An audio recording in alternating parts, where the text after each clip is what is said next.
Hi guys, 33 weeks pregnant. I know it's really crazy. I'm still in month 8, but it's in the back of my head that just in a couple weeks I'm going to be in my last month of pregnancy, and that's really insane. And in a way, so today's September 1st, and that means that this is my last full month before the baby arrives because I'm due in October. So yeah, it's all happening really fast, and it's kind of crazy. This week, according to my app, the baby is able to tell a difference between daytime and nighttime, which is pretty cool to me. And then also, the other thing I read, which made a lot of sense, so in the past 3 or 4 days or so, I've been complaining about how her kicks and jabs and whatever are starting to become painful. Like, up until this point, it's just been really cute. And now, like, she's been doing this thing with her foot where she just, like, stick it out, and it's like, ow, like, it almost feels like that, you know, like a muscle spasm or something. She'll like stick her foot out and it feels like the muscle is being pulled or something like that. So I've been complaining about this, how like the kicks are getting painful.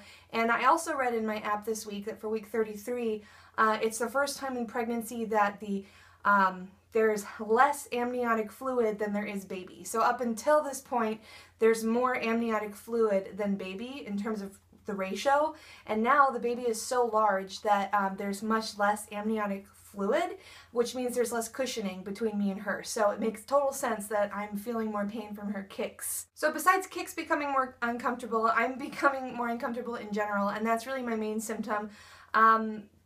Thankfully, I don't have any new symptoms that are terrible or impossible to live with. Really, it's just a matter of the fact that my belly's getting large, the baby's getting big, and I am just really uncomfortable. That means more aches and pains. When I go to the gym to do my normal, like, fast walk, I notice I can't go as fast as I used to because I get pains in my lower abdomen, and yeah, so just more achy, and it's just a lot harder to get comfortable. But besides that, I don't really have any terrible symptoms, and I'm so grateful for that. One kind of scary thing that happened this week is that I actually had a fall. I have maybe, I don't know, since being pregnant, I have just sort of naturally become more careful with what I do. Like, I noticed that I hold on to handrails when I walk downstairs, and whenever I'm on a treadmill, I'm always more careful, and just sort of naturally, I've been more careful. And so it kind of, it was shocking, it took me by surprise. I actually fell down some stairs in my house, and I think, you know, it was more scary than anything because I don't really think I did any damage.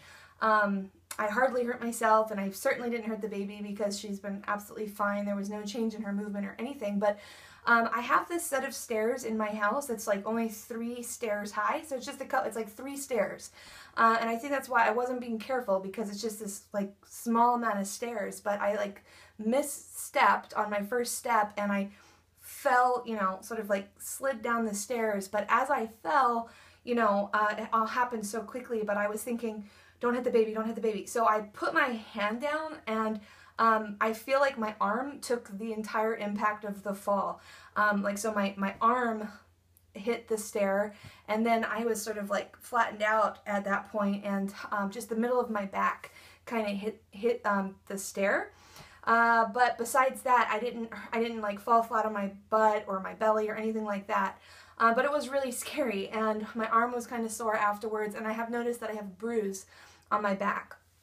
But like I said, I think it was more scary than anything because my arm really did take the full impact of the fall, and I'm fairly certain that the baby's fine, and even me, I'm fine. Besides that bruise on my back, I'm completely fine, but that was pretty scary, and it just serves as a reminder to be extra careful. And so to the rest of you who are out there pregnant right now, just be really careful and watch your step, because it's really frightening how quickly something like that can happen. And thankfully, in my case, nothing bad came of it, but it was pretty scary.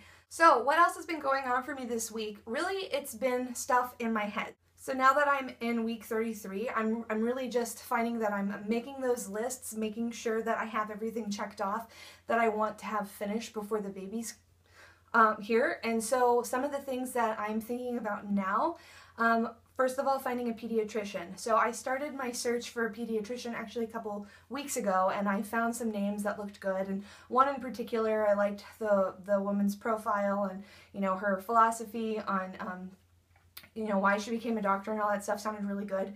So this week I actually set up an appointment to interview that pediatrician, and that's happening tomorrow. So my husband and I are going to meet with our first possible pediatrician tomorrow, and today and tomorrow morning what I'm going to be doing is coming up with a list of questions that I want to ask the doctor. If you guys have any experience with this, finding a pediatrician, let me know in the comments what were some helpful questions that you asked your pediatrician when you were interviewing, or maybe some things for me to keep in mind. Since this is my first time doing it. So any advice, if you've gone through this before, leave those in the comments down below, and I'd really appreciate that. The other thing I'm starting to think about is really a lot about my labor and delivery. And so, you know, I'm taking that birth class. There's like a series of, it's like a 5-week series that I'm taking at the birth center where I'm giving birth with my husband. And he and I have been going once a week. And last night the class was over techniques for coping with labor pain. So if you're going about it in a natural way, like if you don't get an epidural, what are some natural ways to relieve pain? And so anyway, it's making me think through my entire birth plan.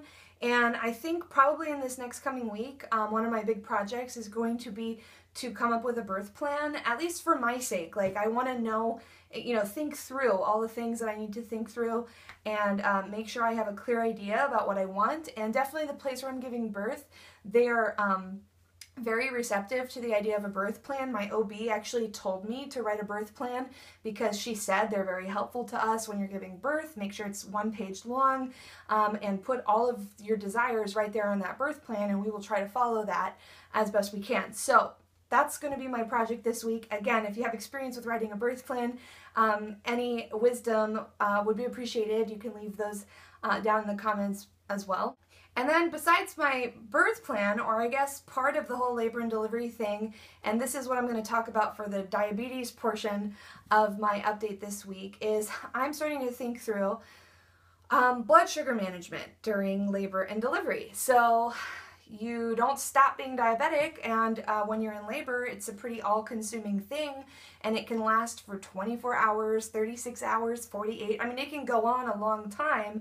Hopefully it doesn't, but it can.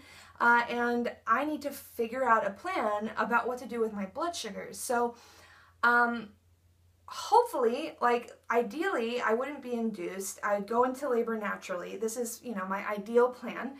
And I'd be able to stay at home for a lot of early labor and only go in once I was in active labor.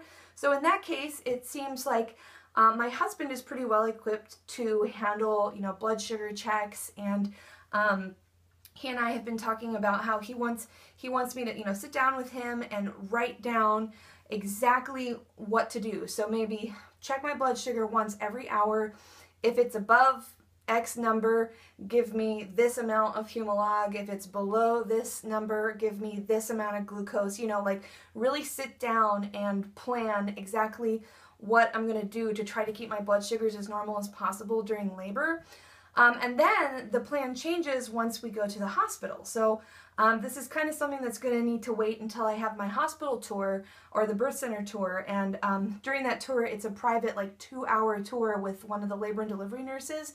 And it's definitely something I want to ask her, like, what is your protocol with diabetic patients?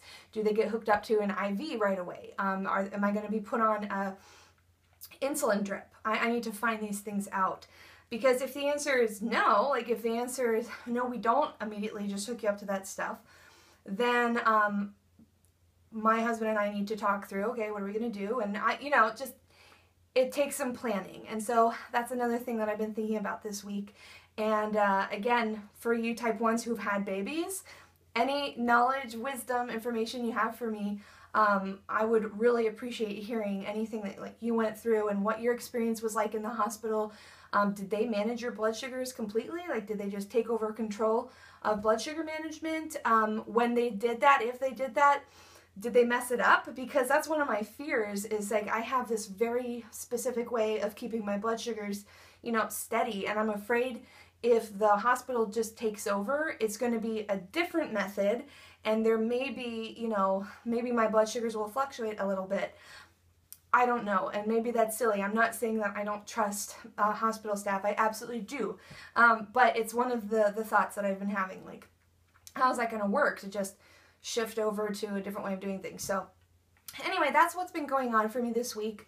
I've just been doing a lot of thinking. Like, most of my pregnancy related stuff has been up here in my head. You know, I'm planning, making sure everything's taken care of, and trying to think through all the things that I need to do in this next coming week. So like the birth plan. Oh, I'm also thinking, just starting to think through what I want to pack in a hospital bag. I'm not going to actually pack it yet, but I'm thinking through what is going to go in that bag, and I'm thinking I'll have a hospital bag and like a bag for labor tools, like things to help me during labor. If you guys are interested in a video about that once I have my hospital bag packed and what kind of things I pack in that, let me know if you want me to make that video, and I will do that once I have my hospital bag ready. So yeah, I don't know, it's getting really close, guys, and I'm excited, and I'm also a little bit, you know, I'm excited overall. I don't really have many negative feelings. If there's anything, what I feel is this overwhelming sense that I don't know how I'm going to handle that moment when I meet my baby. I'm not scared of it. I'm not saying that I have anxiety or fear about it. This is like a dream come true. And the idea of seeing the face of your baby for the first time, those emotions seem so intense to me. I just don't know what it's going to be like when it happens. Like, whenever I picture it, I just start weeping. Like, what's it going to actually be like in that moment? And now that it's getting closer to that moment happening, it's overwhelming, and not overwhelming in a bad way, just it's overwhelming because just the amount of emotions, it's not comparable to anything I've ever experienced in my life. So anyway, that's been my week, and besides that, I'm just going to go ahead and end with my 33-week belly.